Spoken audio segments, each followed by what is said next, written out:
Yo, we back. We back. Boxing news. Mike Theory. We got Stacks ringside in the building. Supreme Boxing. What's going on, bro? Man, big fight week ahead of us, man. I'm excited Yeah, about this week. I mean, lots of good fights. I for mean, sure. really, we could have 4 to 5 fight of the year candidates, and probably gonna have a That's knockout of crazy. the year candidate as well, man. Like it's gonna be a great weekend of boxing, man. Oh, for sure, for sure. Yeah. I know I didn't put that on the news and stuff because it's something we can touch on, of course. But like, there's other Yeah, yeah, topics that we kind of go over just because it's more like they just announced those stuff. But yeah, we can get yeah. into it. We can touch on that really fast. This fight weekend because it's super big fights. We'll start off. We got both the monsters fighting this weekend, so that's pretty cool. Um, let's start off with a monstro Benavides versus Zudo fight. That was just interesting because of Benavides is moving up. Then they have history sparring. Like when I think Benavides said he was like 16 or 17 when he sparred him the first time, and then the last time they Yeah. sparred, he was like 22 or 23. Um, what's your thoughts on that fight? I think the pressure, man, is just gonna be too much of Benavides, man. I think he's just gonna Yeah, be too fast. His output, his gas tank is just it's always on full. He never for slows sure. down, and I just think that, after the middle round, Zurdo is going to be gassed out, and he's not going to be used to that type of pressure that For Benavides is sure. going to be bringing. And I know he's moving up 25 pounds, and I know people are saying, well, he didn't look good against Vodzik, and even when he moved to light heavyweight, he wasn't knocking people out the way he was at 68. But honestly, I mean, Benavides, we know is a big guy. He walks around at way over 200 pounds, anyways.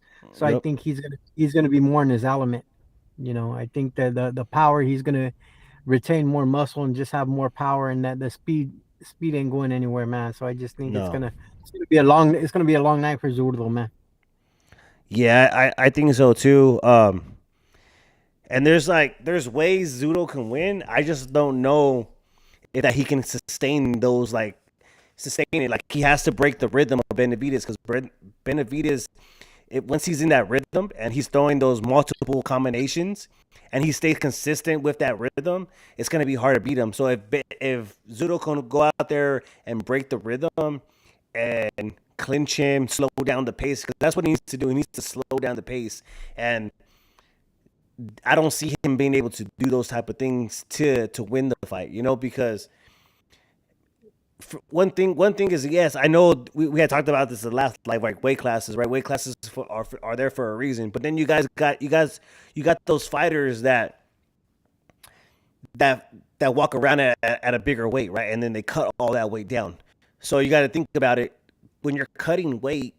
That drains you by itself. That's why you have like the Devin Yeah, Haney's or tanks putting rehydration clauses, like, or the IBF does that, right? They have that 10-pound rehydration. That being able to not rehydrate is a big thing, but cutting all that weight now, you got to look at it like Benavides was fighting at 168. So how much weight was he cutting? Like close to 50 pounds, right? Now he's not. Now yeah, he's not cut. Now he's not cutting that much weight, and he trains at that weight, right? He's training. He's always trained at where he walks around it, and he spars at that weight. He's been carrying this weight for a long time. He's been sparring high level guys at that weight. So with him not cutting weight, he's gonna have some more energy. He's gonna be able to push the pace a lot sooner in the fight, and that's one thing to his advantage is the speed and his endurance, his gas tank. So if Zudo's not able to slow down the pace and clinch him and make Benavides fight his rhythm, like fight Zudo's pace, he's not gonna win. And yeah, I don't see him doing that. So I think he gets the stoppage in the later rounds. I'm looking at maybe 8, 9, 10, somewhere around there. You're gonna start to see yeah. Zudo uh, wearing the punches a lot more in those later rounds, and the combinations of Benavidez, and he had just said it. He had talked about it, him going to the body, right? So him going to the body early and throwing a lot of combinations, and he's not going to be throwing like the heavy shots early. He's just gonna it's gonna be the combination of all these punches that's gonna wear Zudo down, and eventually his you're gonna start seeing Zudo slow down, and then that's when that knockout's gonna come. Yeah, I have the same prediction. I picked Benavides, man, last night on our podcast. I Yeah. thought Benavides. I think he's gonna stop him in the ninth round. I think that the gas tank is gonna, he's gonna run out of gas, and it's gonna. And I don't think it's gonna be a knockout. I think it's gonna be a stoppage, either a throwing of the towel, the ref stepping in after an accumulation of punches, and him just Mm-hmm. not able to go anymore. Okay. So Yeah. Just him just wearing out, and eventually like throwing like a 10 punch combination in and then he's yeah, not fighting back, and then the ref comes in stepping in. Okay. yeah, Yeah, I exactly. can see Yeah, that. I can see that. Zordo got a good chin. He's got a Yeah. good chin and hasn't been stopped. So I don't know if David can knock him out, but I do think he's going to stop him. Like I said, just because of like he's not Zordo won't be throwing anything back. He's just going to be so damn drained that he's not going to be throwing anything back, and that's That's it. it. Yeah, Okay, I see that. I kind of feel like David. I don't know. David's gonna drop him. I don't know if he knocks him out, but I think David's gonna drop him by going to the body, right? Like going to the body and throwing those punches, and then in the later rounds, I feel like he might end up dropping him in that like I said 8, 9, 10. Those are the rounds of where I see it, and I feel like he might get it. I don't know if he gets the knockout, but I think we might see Zudo going to the knee because of those body shots and because of all the amount of punches. And then we have which is a super big fight, and it's just happens to be in the same weekend as the Inoue and Nakatani fight. That one is it's crazy, man. Like uh, that fight's been talked about for a long time. Like when are they yeah, gonna meet? When it's gonna happen? And it's happened. It's gonna be in a big arena. It's gonna be at the Tokyo Dome in Japan, which is like that's like man, I don't know how to explain it. It's pretty huge for Japan. Like yeah. it's a big fight for Japan, and to be This and is to the biggest fight in Japanese history, man. The for biggest sure. boxing match in the history of Japan. Yeah, You got two Japanese superstars that are going at it, both undefeated. I think both of them are 32-0. One's got yeah, 24 knockouts. The other one's got 27. The Monster's got 27 knockouts. Junto's got 24 knockouts, both yeah, 32-0. Um, Junto's the taller individual. I think he's 4 inches taller than Inoue, but yeah, only has a half inch reach advantage. He is 5 years younger than the Monster. yeah, And Father Time's not. He's undefeated. for sure. And Inoue's been in there with he's been in a lot of bangers. He's been Hmm. dropped in a couple of fights. Neri dropped them. Yeah, Cardenas dropped them. They both dropped them with that left hand. Nakatani's a southpaw, yeah, and he's got that strong left hand. Um, and he trains in Southern California, the hotbed of boxing. He trains with yes, Rudy Hernandez out here, and he's getting the best sparring in the world. I mean, there's no other place in the world that has the sparring that Southern California has right now. He can go to RGBA and get in there with Bam. He can yeah, get in there with La Prisienza. I mean, who's in his stable, who's also trained, who's a world champion that's trained by Rudy Hernandez. Um, but at the end of the day, man, Inoue has over 250 amateur fights. He's been in there with the best. He yeah, knows how to make adjustments. He's been dropped. He knows how to make adjustments. And as long as he doesn't get reckless, and get in there and turn it into a straight slugfest with Nakatani, I think his overall ring generalship, his knowledge of boxing, his footwork, and just knowing that how much bigger this fight is than him. yeah, This is he's gonna have the whole country watching, and I think he's gonna be so focused that he's gonna honestly kind of make it look easy. Maybe 8 rounds to 4. I just think he's gonna put on a show out there, and yeah. and it's gonna be something that Nakatani's never seen. Hmm. Nakatani's never fought on this big of a stage. He's fought in some some big fights or whatnot, but I mean I Yeah, think the stage may just be a little bit too big for him. Where you know Inouye's been in the World Series of boxing. He's yeah, fought Donaire.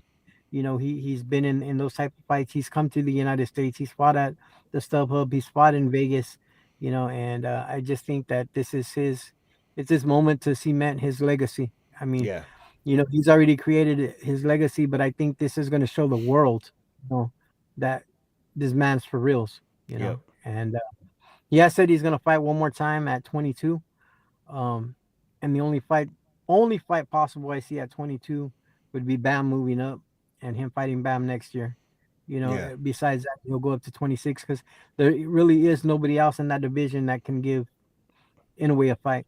No, Unless this fight's extremely close and they decide to run it back, but I don't see that happening. I don't yeah, I yeah, don't think it's gonna be I don't think it's gonna be a close fight. I do think Junto may get a couple of early rounds, may get a round in the middle, but as hmm, soon as he does win a round, Inouye's just gonna make those adjustments, and yeah. Nakatani ain't gonna have a plan B or plan C once Inoue starts making those adjustments. Yeah, once Inoue gets that distance down, and he's able to, and once he starts moving around the ring and starts going to the body, once Nakatani starts feeling those body shots from Inoue, and Inoue gets in his rhythm, I think it's pretty much over from there.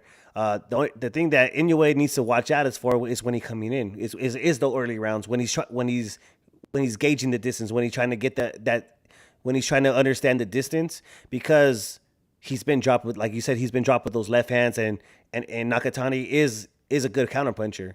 So when Inoue's coming in and closing that distance, he has to be careful on how he does it and not get too reckless, and not try to throw too many punches coming in, because that's Yeah, when he leaves himself open, and then that's when Nakatani can capitalize on that mistake.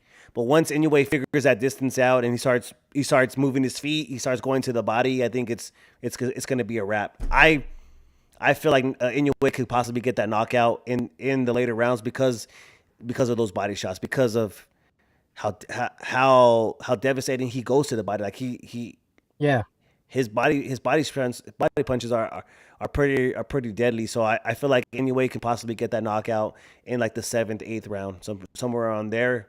If not, it goes a distance, and then Inoue is just controlling the whole fight. yeah. One fighter to be on the lookout for. He's probably gonna open up the card is a kid named Tanaka. He's 5-0 with 5 KOs, and he's going up against Sasaki at welterweight. Sasaki, I don't know if you remember, not was the one that was absolutely got put to La La Land. He got put to sleep against Brian Norman, Oh yeah. and so that guy Sasaki, he's got about 30 fights, but he's fighting a kid 5-0 with 5 KOs, who's supposed to be like the future of Japanese boxing. So that's somebody to be on the lookout for. And then also you have Inoue's little brother that's going to be on the card fighting Ioka, who was Oh, okay. a unified three division champion as well. And they're fighting that for the WBC title at 118. So that's for the bantamweight title, the WBC bantamweight title. You have Mm, Inoue's little brother going up against Ioka, who mm, himself, like I said, is a three division champion. So yeah, it's a stat that's card. It's a interesting. stat card in Yeah, Japan. that's interesting because Bam's moving up to 118 for the belt, right? And then he said after Yeah, that he's going back down to get the undisputed, and then he's gonna go back up. If for some reason that Inoue fight never happens, and he can end up fighting his little brother at 118 for the WBC, yeah, that's pretty. You can't get the big brother, yeah, so come here, little brother. yeah. Come get the little brother, exactly, Yeah. man. And then maybe that brings Inoue out, like the little brother gets beat up, and then he wants to come out and revenge his little brother, as big brothers like to do. So No, it's kind of interesting. exactly. Yeah. Yeah, man. And And then then we have also, go we ahead. have Jaime Munguia versus Resendez. I feel like that's a big fight for Munguia. There's a lot on the line for him. If he loses that fight, he goes. I think he drops down back to the total down at the bottom, and he has to work his way back up. Resendez, if he beats Munguia, that kind of solidifies him in the conversations at 168, because of the performance he had against Plant, and then now he beats Mugia, and then that kind of puts him in Yeah, that conversation right there, right? So with maybe he gets in a Mbili fight if that Canelo and Mbili doesn't work out, like he or Shiraz fight, something like that. He gets put in that conversation, but Munguia, where does that leave Munguia if he loses? Like he's kind of like in the middle of nowhere, and that kind of like puts him at a crossroads in his career.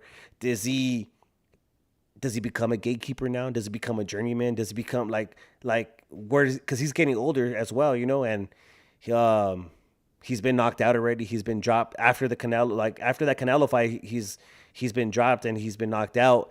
And now if Resendez comes in and beats him, and Resendez got Manny Robles in his corner, so they're coming with the game plan. So yeah, this fight is a big fight, like for 168, because Canelo's coming back and fighting. Is he fighting in Beagley? Who's he fighting? Shiraz is there. You have Caleb Plant trying to figure out what he's gonna do next. Berlanga just signed to yeah, Zuffa. Like, what? How does Berlanga try to fit back into the conversations? He needs to work his way back up as well because he's coming off that knockout against Shiraz. What is Shiraz doing? He's so it's just like a lot of 168 is and kind of like open. you have the interim champion as well, Lester Yeah. Martinez. Yes. Who's carrying the WBC title right now. WC. So, you know, I know he's going to be fighting here in LA in August. I just talked to Roberto Diaz, and there's a very very big fight planned out here in LA for August for I guess they have like a big Guatemalan festival going on, and he's going to be Okay. fighting during the Guatemalan festival. Oh. Probably going to be at the Staples Center, man. So, Oh shoot. well, I don't know what it's called, crypto. I don't. I Crypto. still Yeah. know it I as the still. Staples. Yeah, crypto. Yeah. I still call it Staples. Yeah. Yeah. So I expect a big fight out here in LA from Lester, and then if he gets through that, he's supposed to take on the winner of whoever Canelo's fighting, whether it's Mbili or Shiraz or whoever they put in front of Canelo. Yeah. Expect next year, Lester, if he wins to take on to get the Canelo fight. But yeah, there's a lot of players still at 68. Yeah. And And it's wide uh, open right now. yeah, and I think Resendez is just going to be a little bit too much for Munguia, man. He hasn't Yeah. looked good, like you said. He's been stopped, man, Mhm. and he hasn't looked good. Resendez caught my eye when he beat Elijah Garcia. Elijah Yeah. Garcia, up and comer. He was undefeated at the time. A PBC fighter beat him, then beat another PBC fighter in Plant. And now going up against Munguia. So it's just one fight after the next. Resendez has been proving himself, and he's only getting better. He's Yep. only getting better. So Yeah, and he hurt Plan in that fight. So yeah, he's hurting Plan in that fight. For sure. If Munguia gets caught, he's hurting Munguia. So we'll see. And I know we've seen Munguia training with Canelo, but it's like Munguia's been he's fought the same way for so long, and he's always counted on that chin. He's gotten clipped, he's gotten hurt before, but he's never been knocked down. Right? He comes back, and yeah, he's always survived off of his heart, his will, and his chin. And that's how he survived these fights. But now that he's been knocked out, he's been hurt, he's been dropped. Um, it's going to be harder to be dependent on your chin and your heart and your will for so long. So, and it's going to be how much defense can you learn in that amount of time when you've been fighting the same way for 20 plus years, so it's yeah, you don't it's change your ways, man. no. I mean, honestly, I've seen a lot of boxers, and they've gone through trainers, and they're set in their ways. And I mean, you can fine tune little things here or there, but you're not gonna change their styles. Yeah. Even Eddie and them couldn't even do that with Oscar Valdez. Valdez was Yeah. stuck in his ways, stuck in his Yep. styles. He tried to change it a little bit, and it didn't work out. Yeah. And yeah, I think Munguia, like you said, it's going to be interesting to see what happens after this, especially if he does take it out. I know he is a slight favorite, but I just don't see him winning, man. I don't see Yeah. it. I I don't see don't it see it. happening. I'm not saying it can't, Yeah. but I think Resendez. I think it's going to be a little bit like Benavides and Zurdo, where that Hmm. gas tank is just going to empty out towards the later rounds, and Resendez is just going to keep that pressure on his ass, man. Yeah. So, and on that card too, I also expect a huge knockout, man. Probably a knockout of the year candidate with Angel Fierro and Duarte. Duarte's got Yes. a lot of built up aggression in him right now Yeah. after all the shit with Richardson Hitchens, and I think Angel Fierro's just gonna he's gonna get an old fashioned ass whooping, man. And that's a And big fight too because if Angel can beat Duarte, that just puts so much. It just puts a stop to Oscar Duarte, and I feel like that's gonna hurt it more mentally than it would be like just a loss in general because you were so close yeah, to fighting for the belt, and then now you have to go and you have to fight this, and then now Hitchison's moving up to 47, so it's like, and then they announce him and Delgado and that whole situation yeah, right there. It's just like a lot going on, and I feel like Duarte's gonna come out and he's gonna focus all that anger he has, all that frustration, and I think he goes out there and he gets a knockout done. But the thing with that is having that type of aggression and like, that kind of anxiety and like that kind of pressure going into a fight, you need to be able to manage it. And if he goes out there yeah, and he tries to rush and again tries to just let it all out, I think that's going to empty your gas tank more than a 12 round fight. So if you go and he has Robert Garcia, so Robert Garcia is going to be able to, I think, keep him focused and keep him in control and and have him control the pace of the fight. So I think they're going in fine. If he doesn't control that anxiety, that's going to hurt him in the early rounds and in the long run of the fight. But I think him going in there with Robert Garcia, that's probably the best person to have in your corner going into a fight with this much at stake for you. Because if you lose this fight, then you're not getting a title shot anytime soon, like you're yeah, not.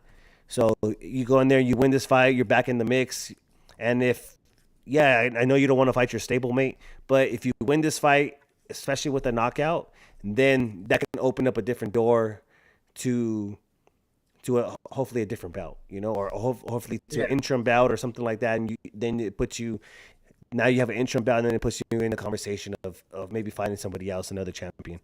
But yeah, Yeah, definitely. Especially with him being with Golden Boy. I mean, I could see him winning this fight, and then Ryan, fighting and winning his upcoming fight, yeah, and then if Ryan fights soon enough, maybe both of them getting back on that Canelo card in September, and maybe a rematch, at 47 between Duarte and Ryan Garcia. I mean, it's possible. They're both with Golden Boy. That's an easy fight to make.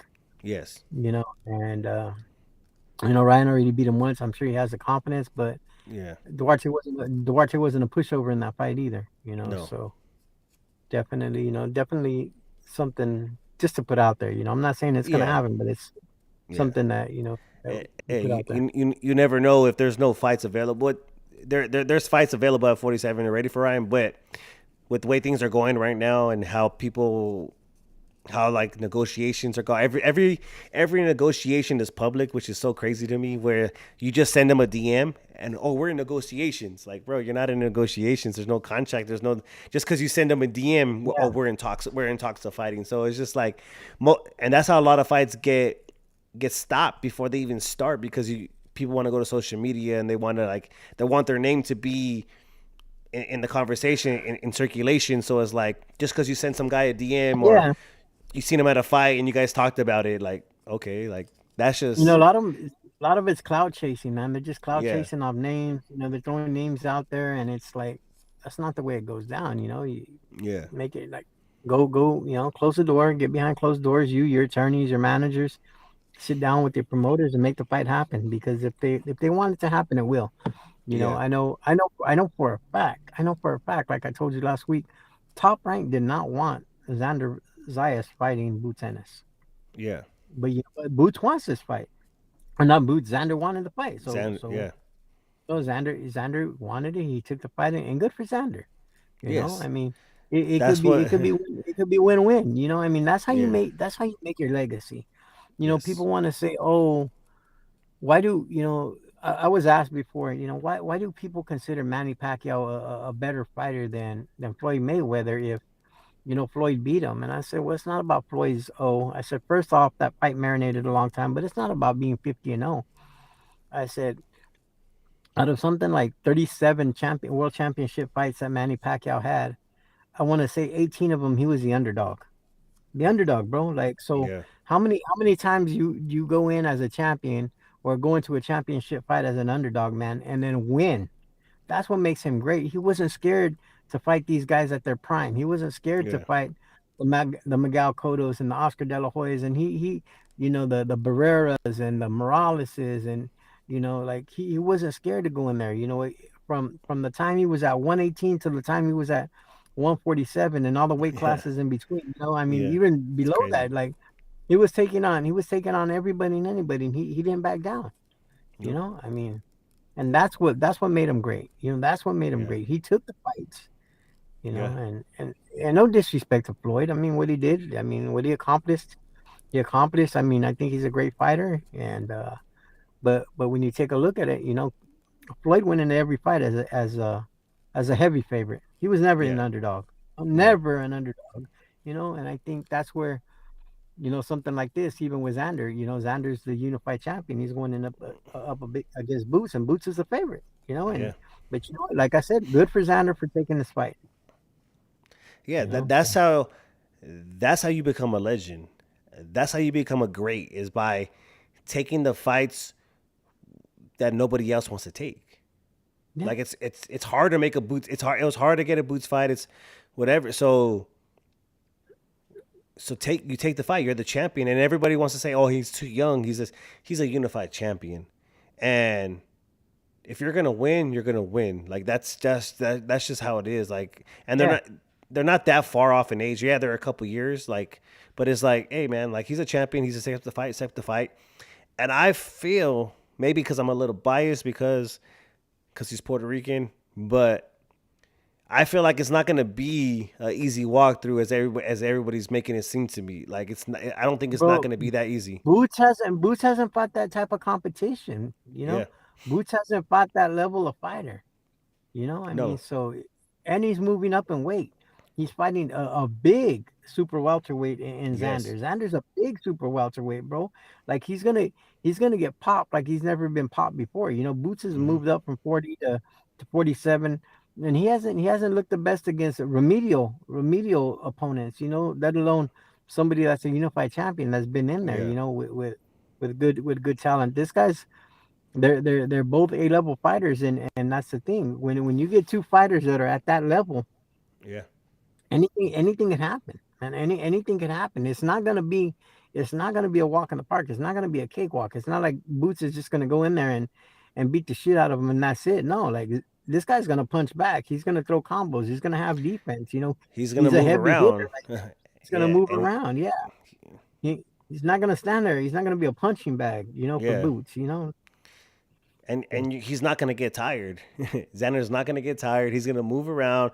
He's gonna cut the ring off. He's gonna use angles. He's gonna punch back. And so uh, going into you're gonna give the advantage and power to Boots just because of if you look at his how many KOs against his wins, he has the bigger knockout ratio.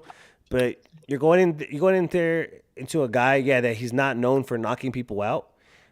But there's a difference between like knockout power and then just being strong. And you're going in there with a guy that's big. He should be at 160.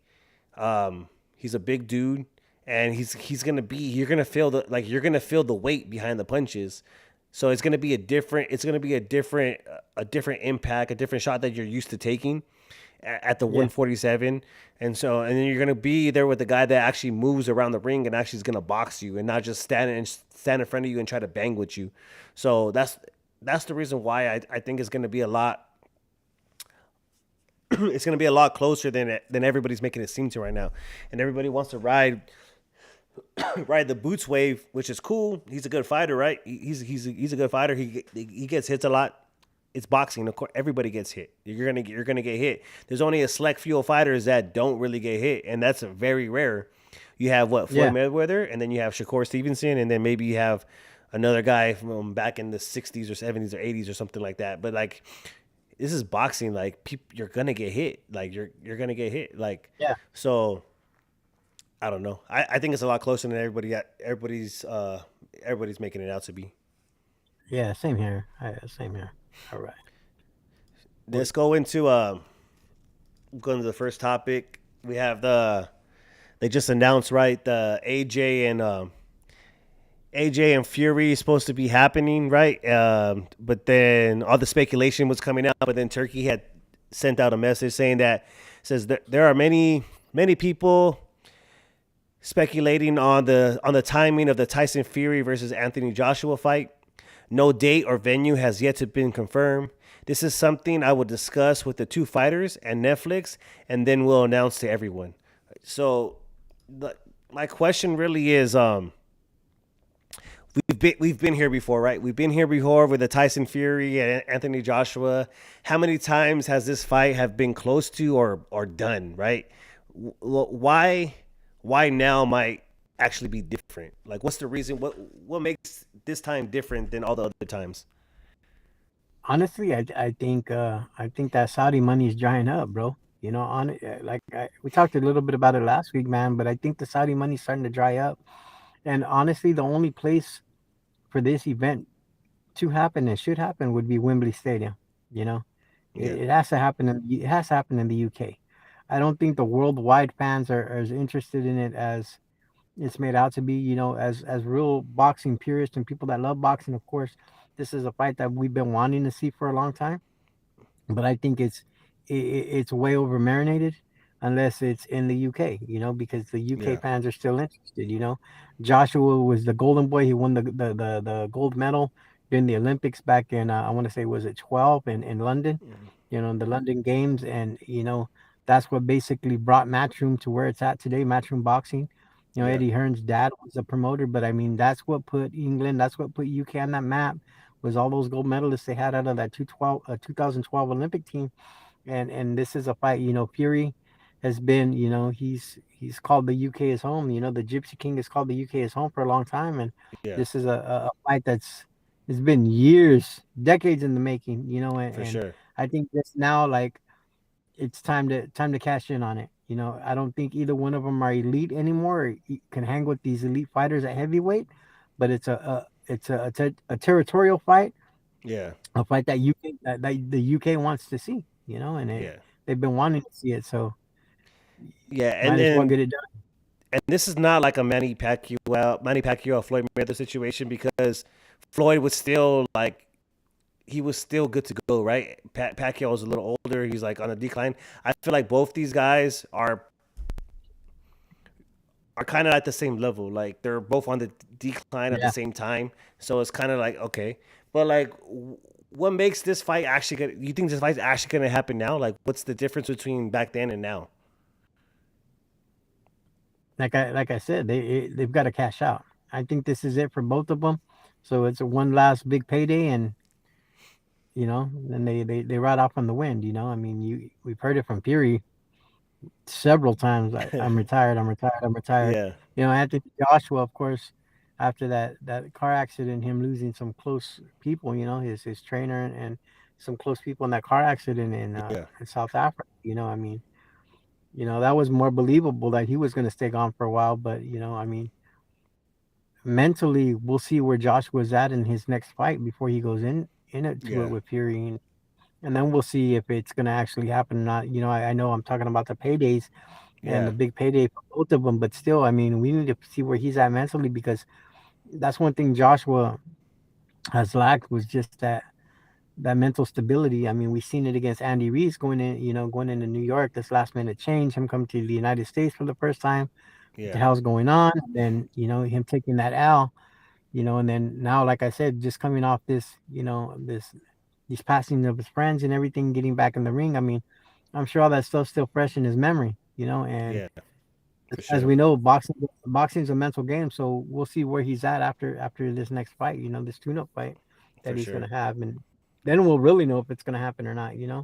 Depending on how he looks and how he's emotionally and mentally. Not just physically. Physically, Yeah, he's a damn Adonis god, man. I mean, yeah. He's but always he's always been cut up and everything. But like I said, it's more than the physicality when it comes to boxing. no, for So sure. And for this fight, for both fighters, what's more important from coming from this fight? Is it the legacy or is it the relevance? I wouldn't say legacy. I think they both already have cemented their name in boxing history. I don't think this is going to change or ruin it or make their legacy any better. I don't think it's going to drop it or make it any better. I think it's just for relevance. I think it's like I said, this is more of a UK fight. And somebody that's a boxing purist that is interested in it. They're gonna have to sell that fight in the states big time. Maybe go back to Yeah, like a 24/7 on all access and really push it out there. They're big names, across the pond, but here in the United States, I can guarantee you're not gonna hear too much chatter about it on X or through the boxing Twitter or whatever. Like you yeah, just ain't gonna hear too much about it. They're gonna be talking about other stuff, or they'll find a way to bring both of them down. Instead of bringing boxing up. The way these keyboard warriors are, man. They'll talk shit about yeah, whatever, man. You can put the greatest fight in front of them, and it's still dog shit to them. yeah. I know it's crazy. Um, is it so?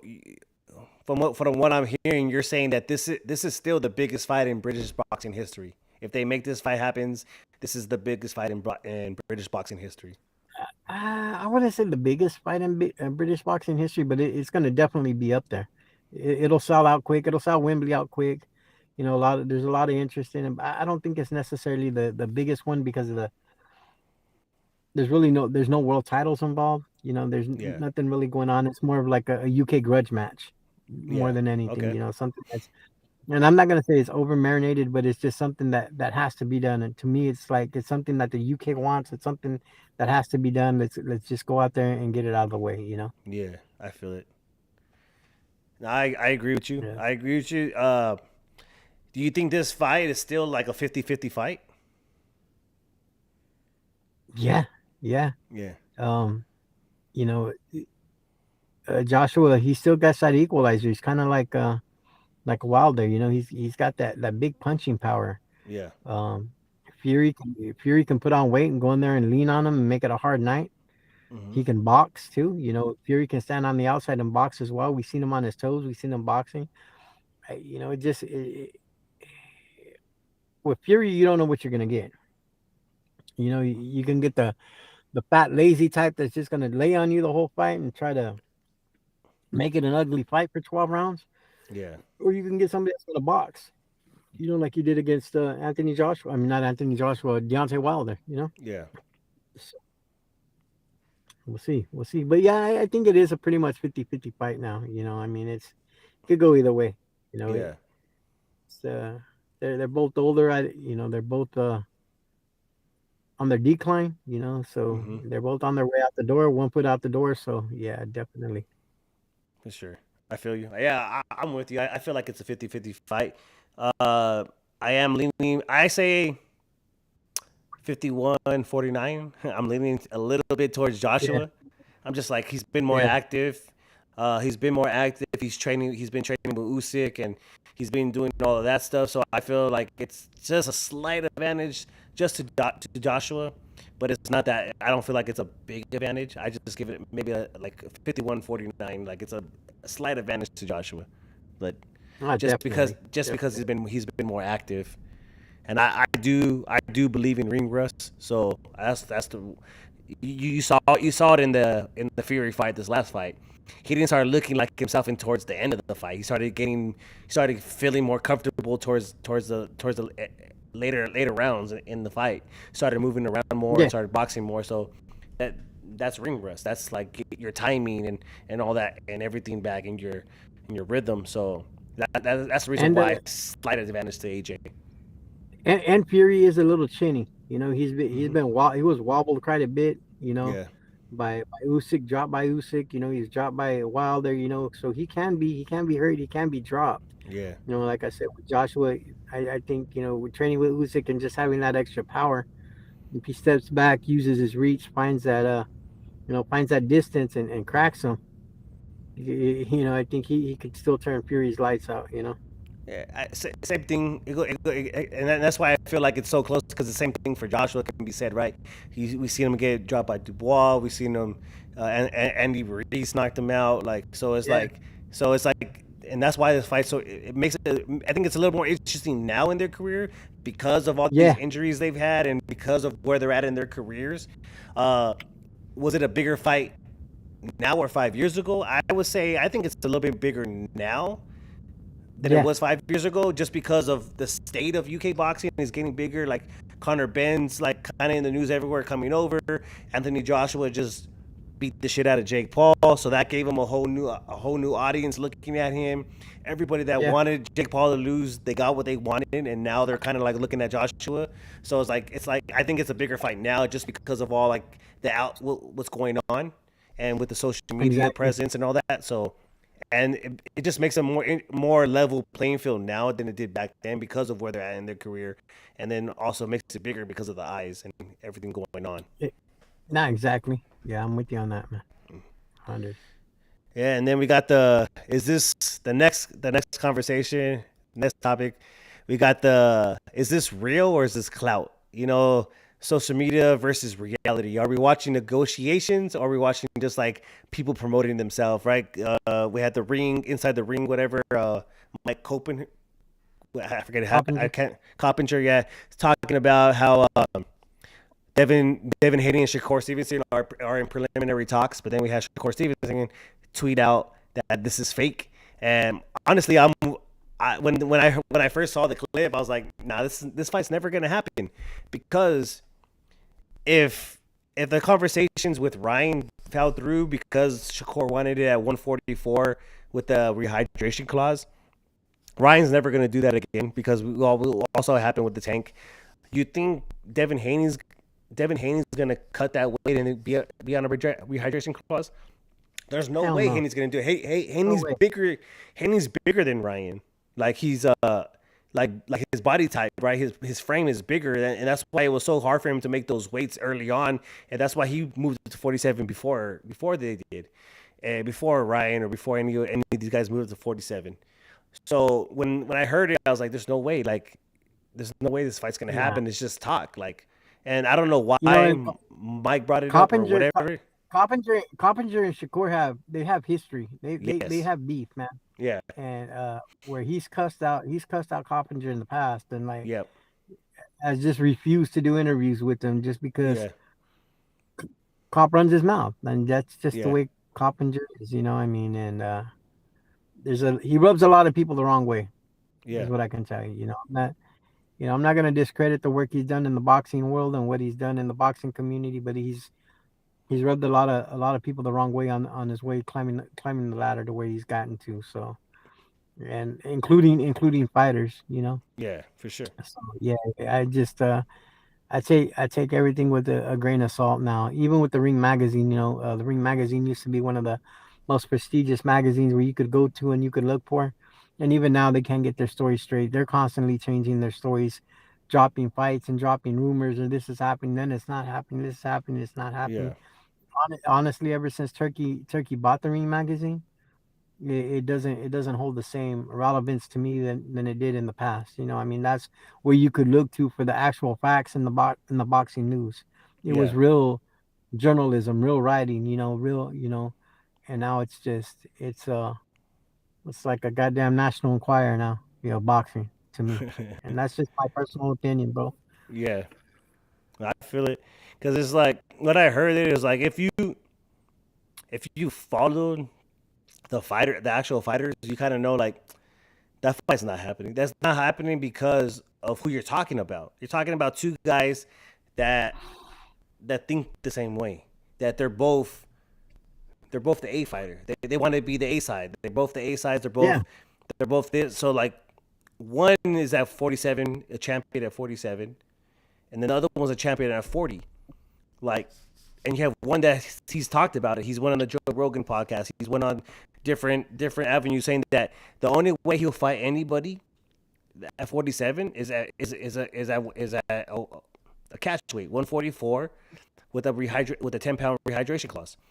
He said if Yeah, he that and ain't when he happening. yeah, and when he goes to 47, that's gonna be his last weight class. So he's like, there's no, I'm not going to 47 anytime soon. So it's like, Yeah, did I mean, what makes you think did Haney and Bill like that feed Mike Coppinger this information so they can talk about it, keep the Haney's name in rotation? So because the Rolly fight fell through, or right? what's Honest, going on? man, who knows, man? Honestly, Yeah. if I was Shakur's camp, I would just petition the IBF to fight Lindolfo with Teofimo saying he's going up to 47. Yeah. If I was Shakur's team, like I said, I would just sit there. I would petition the IBF and say, hey, let me fight them and let's unify the titles. Yeah. So hold on real quick. Gotta hit my shit and say no. Sorry about that. No, you're good. Well, there's been talk of him fighting Raymond Murataya as well. Shakur going back down Yeah, and fighting Raymond Murataya, which is that's a really good fight. that's a solid fight, man. And I tell Yeah. you, the last two fights that I seen Murataya fight are the best fights I've seen him fight ever. I seen him fight in Hmm. San Diego. He was on the card when Navarrete got that no decision when he got cut and they called it a no, ended up calling it a no decision instead of a Yeah. loss. I seen Murataya on that card, and then when he fought Andy Cruz, man, like that was unbelievable boxing Yeah. by Murataya. I did not expect that, man. No. Honestly, I had Cruz. I chose Cruz, and Yeah. not because I don't like, I mean, non-biased. Hmm. With my heart, I was going for Murataya, Yeah. but as just a boxing journalist, a journalist and somebody that follows the sport, I didn't think Murataya was going to be able to outbox him. I No. just didn't. I didn't see it. I thought, that Cruz is the purist in there. He's the Yeah. Cuban style boxer. He was going to be slick. He was going to be on his toes. He's going to Yeah. be a little bit too fast. Nah, Murataya, Put he on. made me Yeah. go that night. Yeah. Yeah, No. Yeah. Trust me. I'm the same way. I was it's the same thing, and I wanted anytime Robert Garcia's fighters there, like I might not even know if I didn't even know the fighter, and he's like, oh, I see Robert in the corner, like, oh, I'm that's what I go for. Like biased, but yeah, like I'm going for Raymond, but I'm like, man, like Cruz, like I'm gonna give him the advantage. I think he's gonna take it, like, cause like I'll sit there and watch fights, and my son would be there, or my wife will come up, like, oh, who you going for? I'm like, well, there's a difference. Who am I going for? Or who do I think who I think's gonna win? And they always like, oh, so who you think's gonna win, and then who you're going for? We're like, well, I think I think Cruz is gonna win, but I'm hoping Raymond can pull it off. And then watching the fight, I'm yeah, like, oh shit, like okay, yeah. he's in a different zone right now. He's in a different flow, and he's just and if he fights like that against like Shakur, that's gonna be an interesting fight. Like Interesting fight, that's an interesting definitely, fight. because Shakur's gonna have to. It's gonna be two. It's gonna be a technical fight. You're gonna Yeah. have. He's gonna. I think the way you have to beat Shakur is you have to make him come to you. Hmm. You can't go in there and box and get countered and box and get countered. No. Make slow down the pace. Make him come to you. You counter him. Make him change the style. Make Yeah. Shakur change the style of fighting. I mean, make it a technical match. So Yeah. You have to for Shakur, you have to use that jab, and by using the jab doesn't necessarily always mean try to landing the jab. Right? yeah, You don't always want to land that jab. So you can just be throwing the jab out there like halfway and making him think that you're throwing that jab, so he has to counter that jab, and then you can counter what he's countering, and that's the way you have to bring him to you is by like just throwing the jab, and like not necessarily always trying to land it, but just always throwing it to making him work. And by making him work, that's when you're going to be able to get the counters and be able to bring him to you. And so if your jab is really good and you're able to throw it and at half speed, full speed, quarter speed, and just switch up yeah, the pace of that jab, that's you're gonna make Shakur counter, and you're gonna make him work. And then once you know that distance, then that's when you're able to all right counter back and move around and fight. And then that's the thing. But Shakur is so good at distance, and he's so good at defense and his jab. And but the way Raymond looked in that last fight, I think he has all the average attributes yeah. to do that with his jab. So it's like that's what Definitely, makes his fight so interesting, and especially at definitely. back at 135, right? That's He'll be Oh back at yeah, 130. So it's like okay, like yeah. I mean, if the weight cut, the weight drain for Shakur. I mean, at 35, that's man. I would have honestly, I would favor Murataya that fight. I would yeah, favor Murataya that fight. I mean, he's just an exceptional boxer, man. That's learned so much from Robert Garcia, and it's just like wow. yeah, He's continuing to improve. You know. for sure. Yeah. So it depends what Shakur wants. Does Shakur want a big name, or does he want a real test? Because if he wants a real test, you go Yeah. back down to 135, you fight Murataya, or you stay at 140 and you fight somebody at 140. Or if you're able to get one of these guys, the Devin Haney's or these, or if Tank comes back, you make a big fight with Tank. That's a test and a big name, but that's I don't see that happening anytime soon. But He's probably going to try to unify 40. I mean, you got Smith that's out against Puelu now. Smith got hurt. So you got Albert Puelu's there. You got the other guy, Lindolfo Delgado, who's going to be looking for a partner. So, yeah, like I said, you could petition the IBF and unify that title. Fight Puelu, he'll beat Puelu. I mean, so yeah, the fights are there. I think the only real competition, and I'm not saying those guys aren't, good fighters. I don't think they're competition for him. The only real competition there at 40, I think, would be Gary Antoine Russell. I think that would be a little interesting fight. Just the speed yeah, of Russell. You know, yeah, but he'd have to cut off the ring and be in and out and have to box a perfect match against Shakur to even win that fight. But yeah. I think that'd be the most interesting. I'm not saying he'd win, but out of all those fights, Out then of I all think those that'd be names, the yeah, most. he probably has the maybe the best advantage out of those guys to give Shakur a Yeah, real fight. Is it gonna be a real fight? Really? I think Shakur is way too fast and his jab is way too good. yeah, He wins that fight pretty easily. But out of those guys you name, Gary Anson Russell would be the guy to give him the at least have the best opportunity out of those guys to give him a better fight. Um, and yeah. he's the bigger name out of those guys as well. So it just Because who's the other champion down there? Is it Catterall at 40? Is it Cat? Because I know no, I don't think or was Catterall's a is champion. it Dalton Smith? Dalton Smith's the Yeah, I'm champion. not sure. I know it Dalton was Smith's the Dalton Smith, champion. right? Yeah, Yeah, Dalton Smith beat the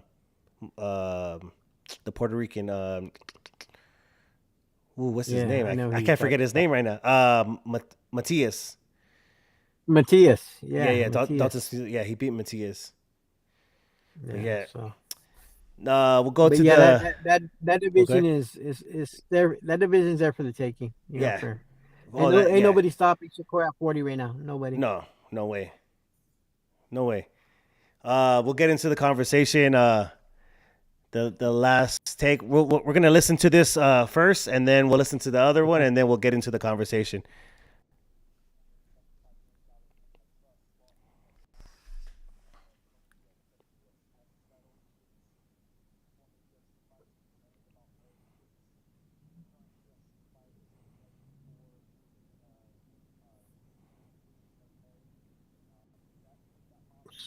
So is it playing? Because I'm not hearing anything. Is it coming through your headphones? Yeah. Yeah, because I'm not,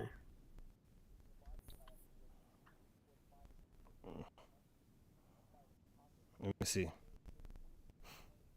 maybe because I'm not watching either. So it's probably streaming on the YouTube. All right. Model were truly for the fighters, you wouldn't see the $375 million antitrust lawsuit that's going from that the UFC had to settle. You wouldn't see former UFC fighters complaining about pay. You wouldn't see current UFC fighters begging for uh, raises in their pay. If that model truly worked and if it was truly for the fighters, you wouldn't be hearing so much about money from these UFC fighters. And if the new revival And we'll listen to this one. Okay. We're saying keep the Ali Act as is. Just provide this option for the UBOs, which we think is great for the fighters. The Crawford Canelo fight, which Senator Rosen referenced, that was for the 4 different super middleweight sanctioning body belts. Terrence Crawford won the fight by unanimous decision. The WBC then stripped him of that title for refusing to pay $300,000 fee for the honor of having that belt. Chairman Cruz, pardon me, said earlier about the Los Angeles Dodgers being the World Series champions. It would be like if Major League Baseball went to the Dodgers after they beat the Blue Jays and said, "No, we're going to take this title away from you because you didn't pay us money." That's what it's akin to. They are terrible for the sport. They've ruined the sport. And by the way, the last thing on Canelo Crawford. So WrestleMania this past weekend, which Senator Rosen mentioned, Make-A-Wish. WWE does a lot of work with Make-A-Wish.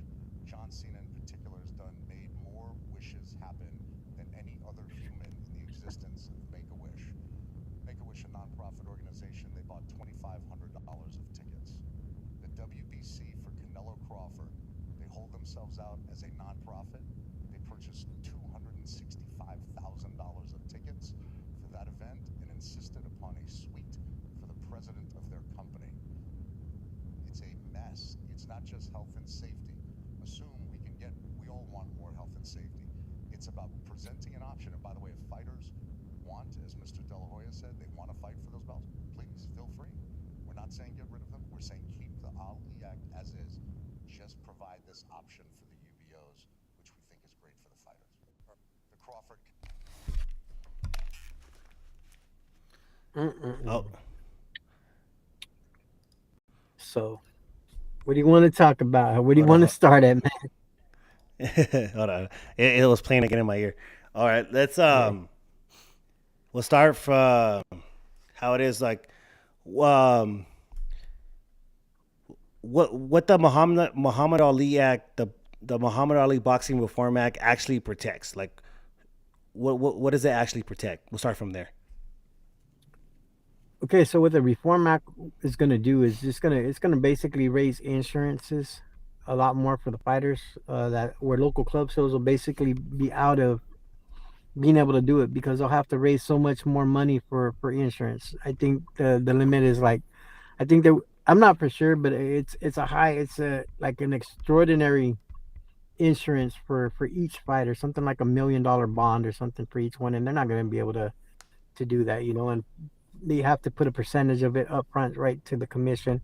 Um, you know, they basically just want to control. They want to make it like the first speaker was saying. They want to turn it into UFC style of fighting. Um, and I don't agree with it. I know he talked about Nick Khan was talking about they spend all this money and they want this money back. It'd be like asking the LA Dodgers to pay a fee. Well, guess what? The Dodgers do pay a fee.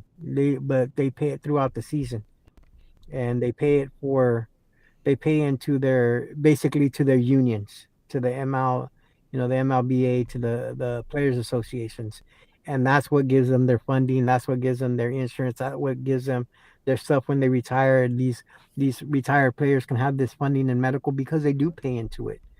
So it was a little bit ignorant for him to say it that way.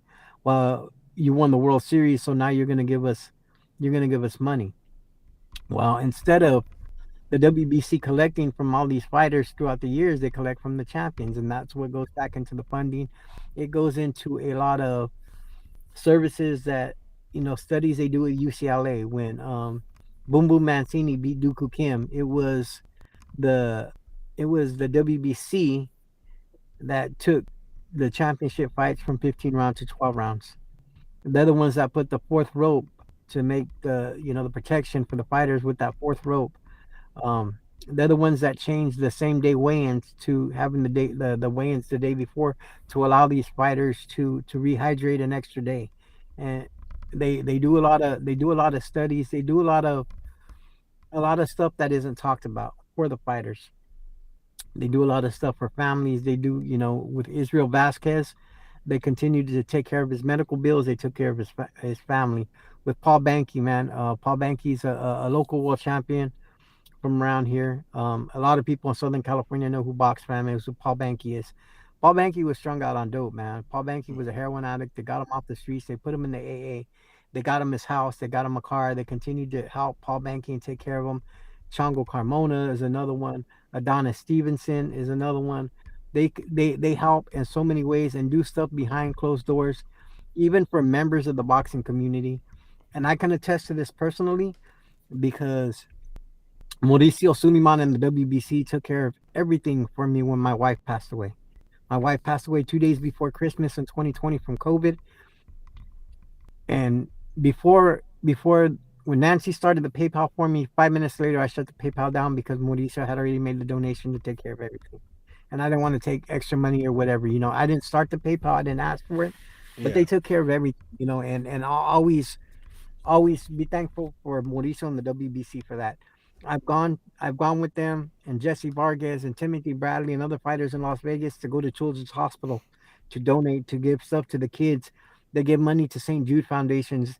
Like they do so much for boxing. Like they get shit on a lot, Mike. They really do for that. They have, I want to say, 47 employees in Mexico City that they got to take care of.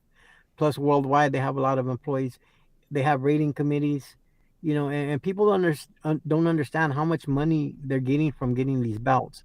Like Terrence Crawford walked away with what, $50 million on this fight with Canelo, Yeah. and it was because of the titles. He wasn't complaining when he was trying to become unified at 140, and then becoming unified at 147, and then becoming unified when he fought Canelo. It was for all the belts. That was what was making this fight. It was all the belts, all the belts. That's what everybody wants, man. Everybody wants to become a world champion. You ask any boxer, what's your Yeah. dream? To become world champion.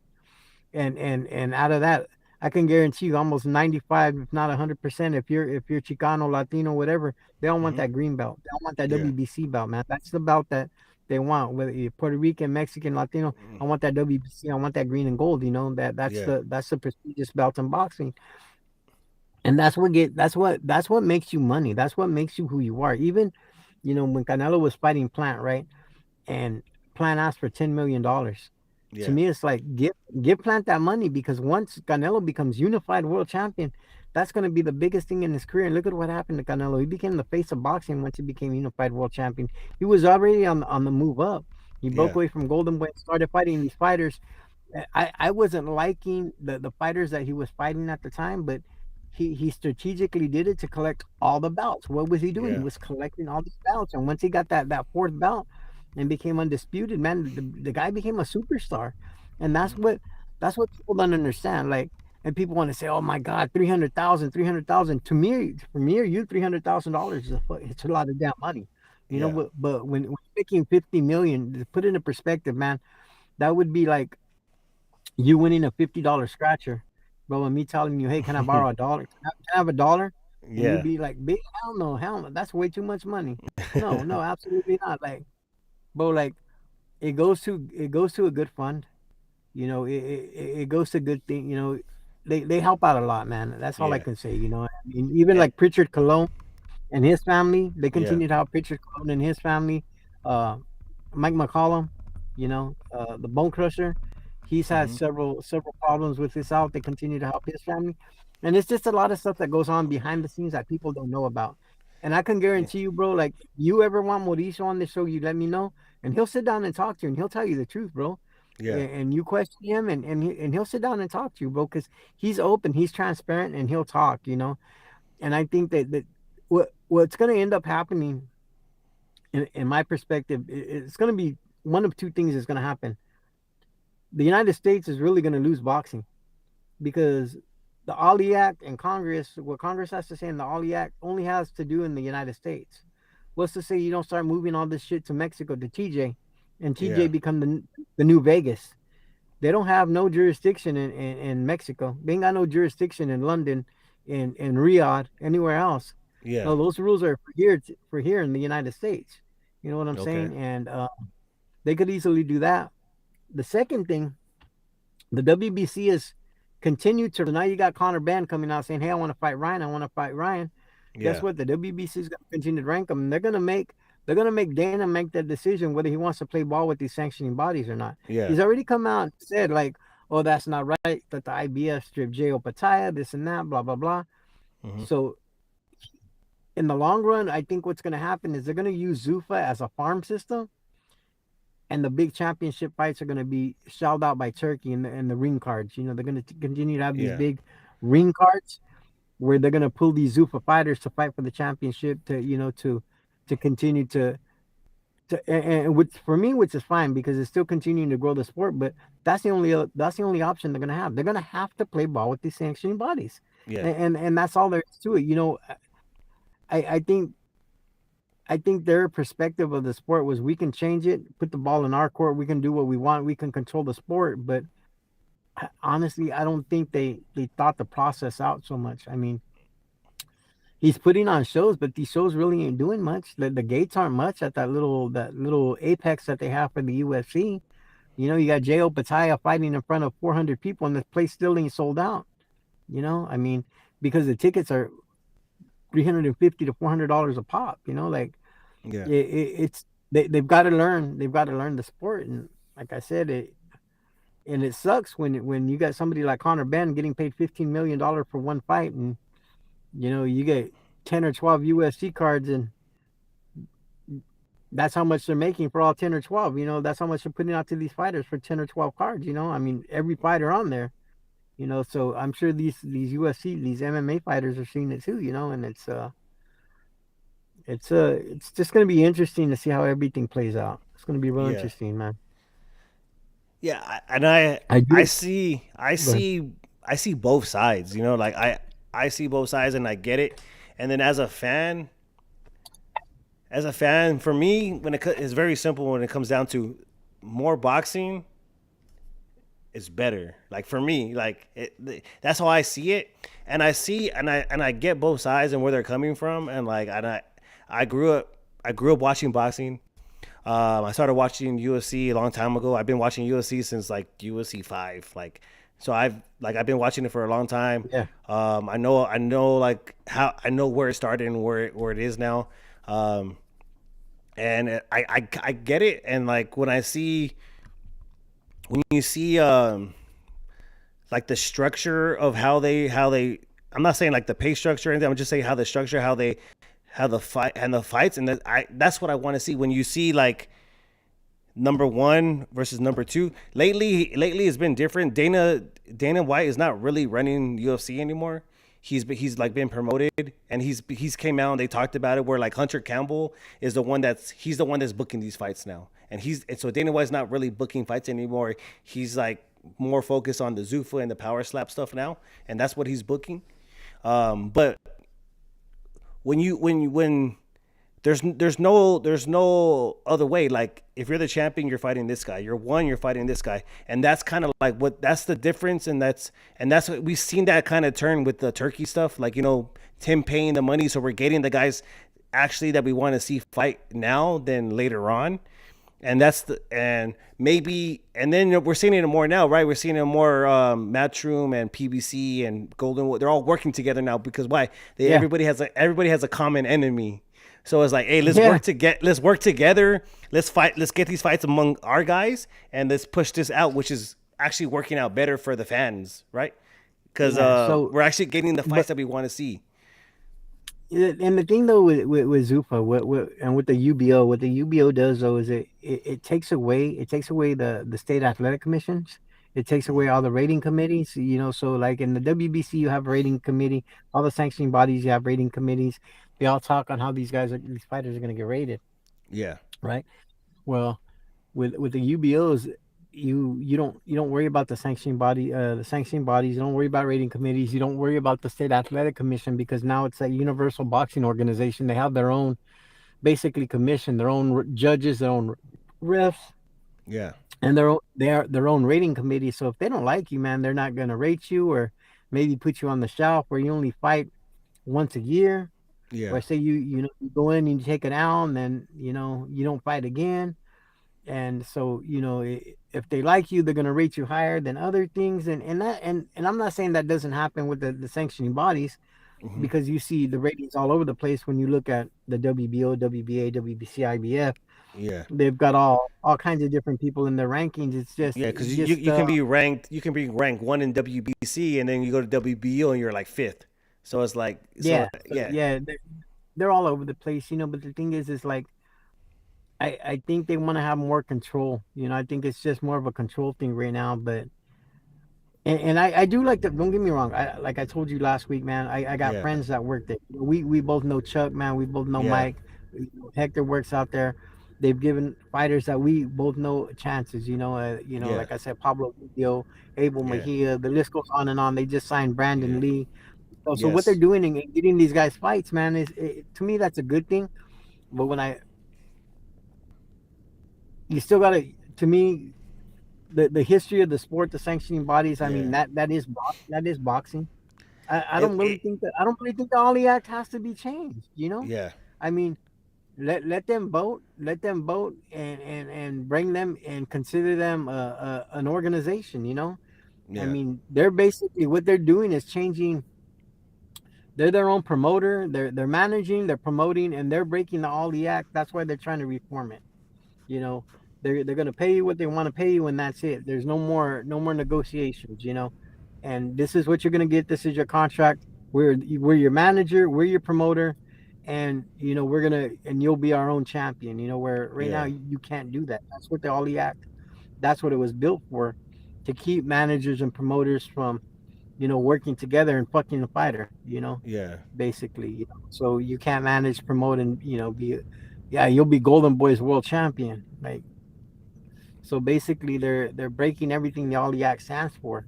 Yeah. So it's in ways it's good what they're doing with Zufa, and in other ways it's like, come on, man. Like, I see both sides. I Yeah. do Yeah. I do No. see both sides. Yeah. I see both sides. What would be like the best for the sport is if they had like a summit where you have the presidents of each organization, the vice president, the whatever, like the top five guys from each organization go to a summit and sit there and fucking talk shit to each other, argue. But you have like three mediators where they sit there Yeah, like that's a good idea. They write it down.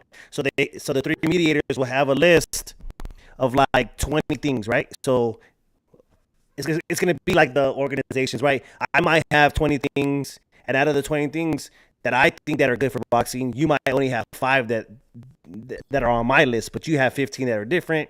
The other guy's gonna yeah, have fucking two that I agree with, three that you agree with, and maybe like another 16 that are different. Then you those 60 topics that we whatever, then we start discussing those and we can talk shit to each other, cuss each other out, blah, blah, blah. But the thing is, you have those mediators controlling the conversation. And eventually you get to a list that has like 20 things that are good for boxing.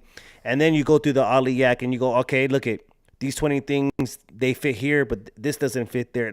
And then you go through that and and then you make a whole revampation of that. And then those people there, then eventually at the end of the summit, everybody's exhausted themselves of talking shit to each other and calling each other names. But then you yeah, have a set stone, like, hey, this is how we can make boxing really good. You take some things that Zufa's doing, you take something that's already been there, and then you also come up with things that both sides haven't even came up with yet.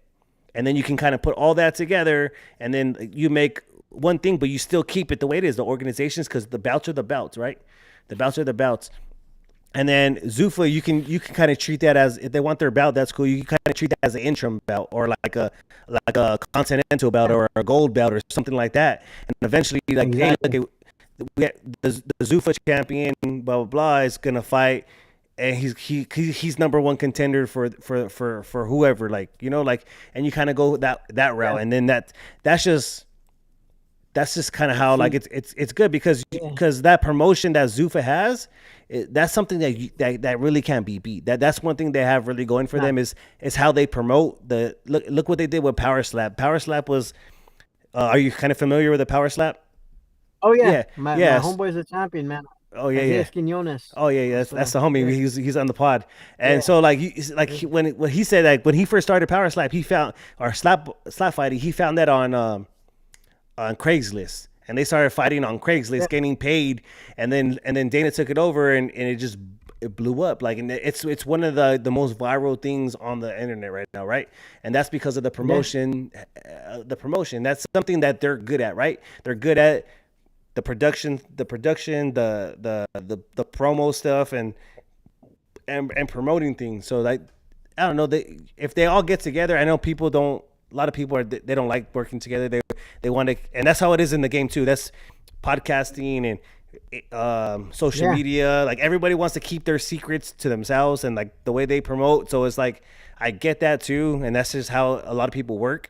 But if everybody just came together, if you really want to make the sport better, there's a lot of Yeah. things that Zufas does good. There's a lot of things that the history does good. That the boxing, if they want to that or Yeah. like or Muhammad Ali or Joe Frazier, like all these guys, like if Zuffa wants to use clips, they're gonna have to use clips from their fights if they're not really playing like. Yeah. So it's just like And see, the thing is like the UFC fighters, right? They get paid a certain way, and it's gonna be to me that's gonna be the same thing with Zuffa.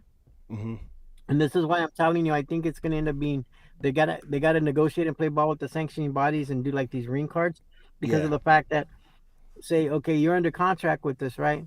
And your contract is your 50,000, 75,000, and then 100,000 for your fight. You become world champion, you're Zuffa champion. You yeah, know, you're $300,000 a fight, right? mhm, And then what? You know, oh yeah, now number one and number two are fighting each other.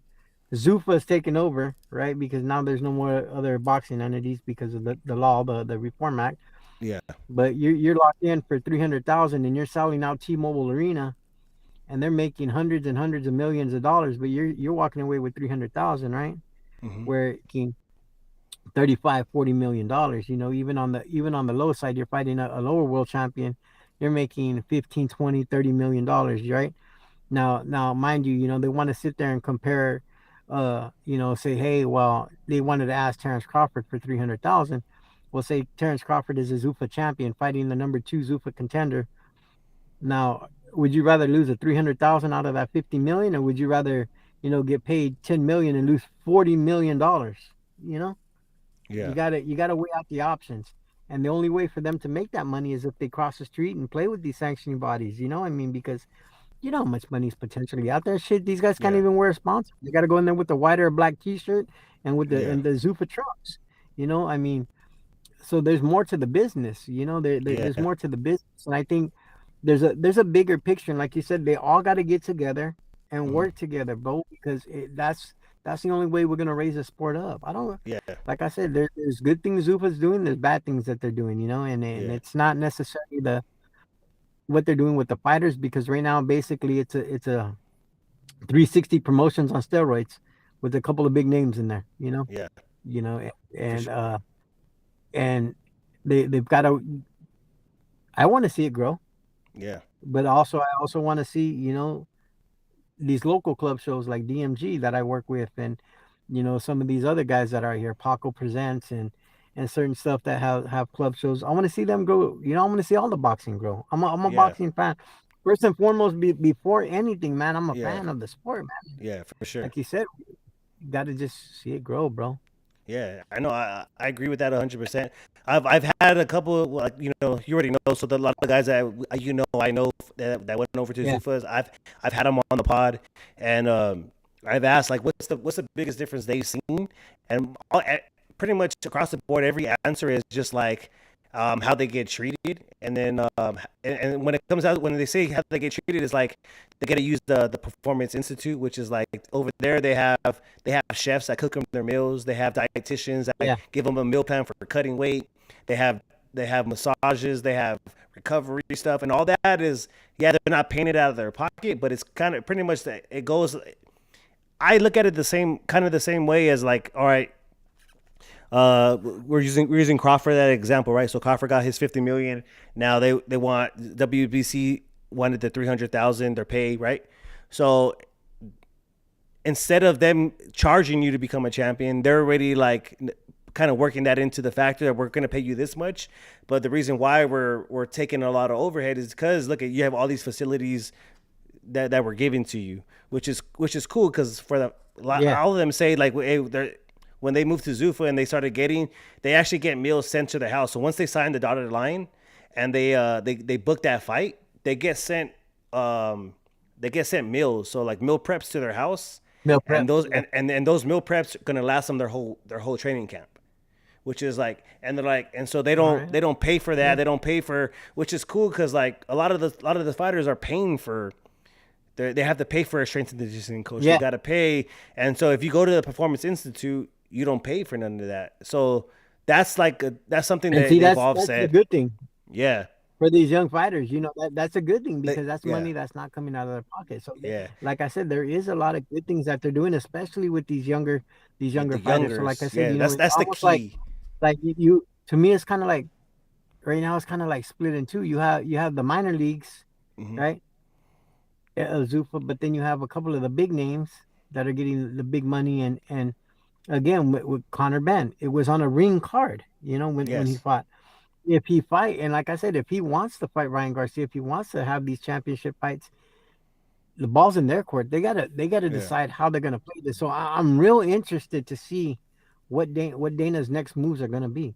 You know, They they actually is have it, and is it another fighter. Turkey making the calls or what? You They know, actually have another fighter that's gonna fight on the ring card, the Usyk card. That so he signed a Zufa. okay, I forget his name. I just seen it. I actually saw it today, but I forget his name. But he's fighting. He's gonna be fighting on the ring card for the Usyk undercard. So I okay, think they're doing it. And if Conor Ben and Ryan do fight, it's gonna be a ring card. a ring card, yeah, and that's what I It's gonna said. yeah, it's gonna be a ring card.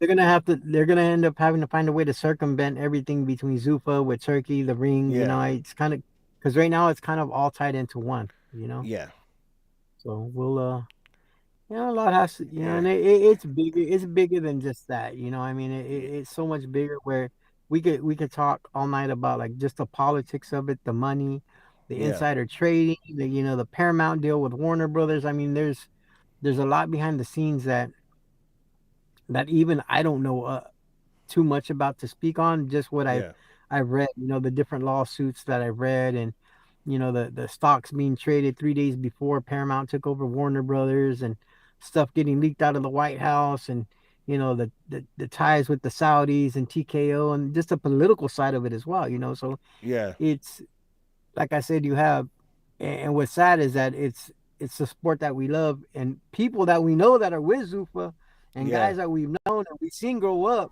in the sport of boxing that are yeah, stuck in the middle of this shit, and they're getting shit on for no reason, and it ain't their fault, man. They're just out there trying to fight and get paid. It yeah, has yeah. nothing to do with them. It has nothing to do with the fighters, nothing to do with their coaches, the matchmakers, the people that work there. Hmm. It's all above their pay grade and Yeah. And it's shit just that if it's just an it's opportunity, crazy. like who's not gonna take the Yeah, opportunity? This is what you worked your whole life to fight on a big stage, and yeah, yeah, and it's to most fighters fighting on Paramount Plus. That's a big stage. It's a Paramount. They still yeah, got 80 million subscribers, and so like even me, right? Like I'm trying to make my own lane. I'm trying to make my thing, and I've been applying to get my press credentials for like these different organizations, and I haven't got accepted. I applied to Zufa and they accepted me, and I'll be at the next fight on May 10th. May 10th. Yeah, Yeah, the Sergey Boacek and the Shea Mosley Jr. fight. yeah, I'll be there with my press credentials. Like, so I was like, hey, nice. I'm trying to make my lane. I'm trying to cover a sport that I love so much, and actually, like, it's crazy because like I've watched boxing for so long, and I have conversations with like a gang of people, and I only started this podcast is because of Icon, because we were at the Yeah, full community, and that fool was like, hey, like let's do a sports thing. I'm like, all right, cool. Like, what do you want to do? He's like, just talk about sports. I'm like, bro, like, there's so much sports. You can't just talk about every sport. Like, and yeah, we try to do that. Like, I'll go there and we just talk about all the sports, and it's like, bro, I'm gonna be here for like 24 hours. If I talk about baseball, yeah, boxing, football, everything at once, like, and then yeah, our common interest is boxing. And me and him, like, we would be on yeah, the phone. I'll be at home and he'd be at home. We'd be on the phone watching the fights, just talking. And like, you know what? Like, let's just do a boxing thing. And like, all right, cool. So we started doing boxing, and from well, we both used to rap. That's how we met each other. We met on yeah, tour, and then he knows people, I know people, and then we just started going and just hitting up kind of like local fighters that we know, and then eventually like, and then we went to Robert Garcia's gym because he's interviewed him a long time ago. He's interviewed Abner Mades a long yeah, time ago for like videos, and we kind of like, and then that's how we made our way into the boxing world, because like we forced our way in just of our connections, and then from there like I just kind of I took it and ran with it, and we met people, and then now I'm here and I'm trying to like make my way even Oh further. yeah, And if Zuffa's gonna give me the opportunity to get my press credentials, like and be at a fight for free, and I get to yeah. talk to fighters, like I am not turning that down. There you Like go. that's No, yeah, you know what I mean? exactly. Yeah. So Yeah, and then and then and I'm still gonna reach out. I'm still gonna try to submit all my paperwork to every fight for because I'm a fan. Like yeah, go through Magna. You know, get in good yeah, with Jane at Golden Boy. You know, talk to Jane at Golden Boy. The way I started, man, is I interviewed. You know, I told Jane, if you ever need fighters that you need me to interview, let me know. Young yeah, fighters coming up to champions, I don't care. I'd go to what is the one on the West Side Boxing, you know, yeah. and different, you know, doing local shows, the Belasco Theater. I Okay. met Brittany from Premiere, you know, Brittany Goosen Brown. Talked to Yeah, her, got in good with her, you know, just getting good with the promoters and let them know that you're there to help out and help promote, you know, if there's any fighters they need, you know, interviewed or whatever, and just, you know, yeah. get your name out there. And then little by little, man, don't get discouraged, keep grinding, bro. Oh And yeah, no. you know, you'll do it, bro, man. Like, I mean, you do a good podcast, you're knowledgeable of the sport, man, and that's all. You know, that's the thing, that's the grind, that's the hustle right there, man. Yeah, And for you're sure. doing it, bro. I I appreciate, you know, the opportunity of jumping on here with you, and I like it, bro. I like talking with you, and hopefully, you know, Yeah, we can make this, you know, grow too. You know, do it every for Tuesday, sure. talk the news, Yeah, and keep this growing. You know, and like I said, you know, we'll have to make a poster or something Tuesday night news, and just I'll push it. Like I said, I'll start pushing it out on Supreme, where every Tuesday we're doing this. You know, it'll just be like clockwork that we're doing it yeah, every Tuesday, man. So Supreme and the Casual Expert, and yeah, you know, like I said, we'll collab with you anytime you need to collab. You know, I'll collab with you, you collab with us, and there yeah, we for go. sure. And then, you know, and then even like DMG, you know, we have our show the 29th. Man, you're more than welcome to come in. You'll Yeah. get I'll get you a staff pass, not even a press pass. I'll give you a staff pass. Any interviews you want to do or whatever, I got you, bro. Oh, it's dope. I'm there. Lock me in. D- No need to ask me more Oh than yeah, once. I'm lock me in. I'm there. I I'll be there. If I got you, I bro. get I get a if I give me a plus one so I can have a camera guy, and then we can I'll after No, they're for done sure, fighting. definitely. Yeah, after they're done fighting, I'll freaking Yeah, I'll do a little interview, a post fight interview. Like knock it out, and yeah. The only then thing we ask is that you collab with DMG, and that's it, brother. oh, that's easy. And then we can come on Tuesday, like after the fight week, on our live Tuesday. We talk. We can Yeah, dedicate the live or like part of the live to doing like a recap of the event, and then I have the media. I can post media, so I can post like clips of yeah, the interviews that I do or clips of the fights on here, the oh, yeah, media, and we can recap the fights that way too. So it's like we're promoting. I'm promoting myself. We're promoting the boxing, yeah. and then we're promoting each other because we're talking about the recap of the event that we're at the event. So like it all ties back together, which is dope. Yeah, and then we got the gym right here in Fullerton too, the DMG gym right here in Fullerton. So anytime you want to go over Oh, to the dope. gym, interview fighters, whatever, it's a Yeah. brand new state of the art gym right here off of Oh, sick. Imperial and Palm and Fullerton. So Oh, yeah, yeah, you're more yeah. than welcome I to the gym my anytime too, grandmother. bro. Well, my grandmother lives in Whittier, so it's like down the street. I live by like by off of First. Okay, yeah. Yeah, So yeah. yeah, I'm right here off of Carmenita and Florence. Okay, So you're like yeah, closer to like Santa Fe Springs, huh? Santa Fe Springs, yeah. So Yeah, like yeah. right here in they just built this Dave Hot Chicken and the Sonic right here, right behind me, and then Yeah, yeah, yes. the other I Canes go and that way. everything. Like I still get my haircut in Whittier, so I go to Southside Whittier, get my haircut right there. My barber's still there. Yeah. Yeah, Yeah, yeah. So that's where we're at right here, Southside Whittier, Santa Fe Springs. Yeah. yeah, yeah, for So, sure. Yeah, I all I right, went to partner. I went to high school out there too, so I know the area. Oh yeah. Would you go to Cerna, La Cerna, Whittier? Where? I got kicked out of Lucerna, and I went to Cal High, and I got kicked out of Cal High. To Cal. Yeah. My stepson played football at right here, St. Paul, and then Oh yeah, my my stepdaughter. godson's there right. My godson's right there right now at St. Paul. Yeah. So he played football at St. Paul, and then my stepdaughter, she went to Whittier High. She's at Whittier High Okay. Cardinals. She played water polo and Yeah. shit out there. So All yeah. right. Yeah. Okay. But All right, next man. Tuesday, Yeah. I Next Tuesday lock we in. back We'll at it. talk. We'll talk about the fights, whatever the news, the fights, whatever you want to talk about. Yeah. Let's do it, man. For sure. Yeah, we back at it next Tuesday. Hey, appreciate everybody in the chat that came through. Make sure you like, subscribe for the YouTube channel. Make sure you follow Supreme Boxing. Make sure you follow Stacks Ringside. Make sure you follow Mike Theory. Make sure you follow the Casual Experts Podcast on Instagram and everything. And we're here every Tuesday night around 8:30. We'll be live. Hey, we all had lives, so we sometimes we might pop in a little late, but it's no later than 9 p.m. we'll start, but somewhere around that time. But we here. I appreciate everybody. I had to run the Riverside. Yeah, it took me longer to get good. there than it did to get back, man. So, No, it's all good. We here, but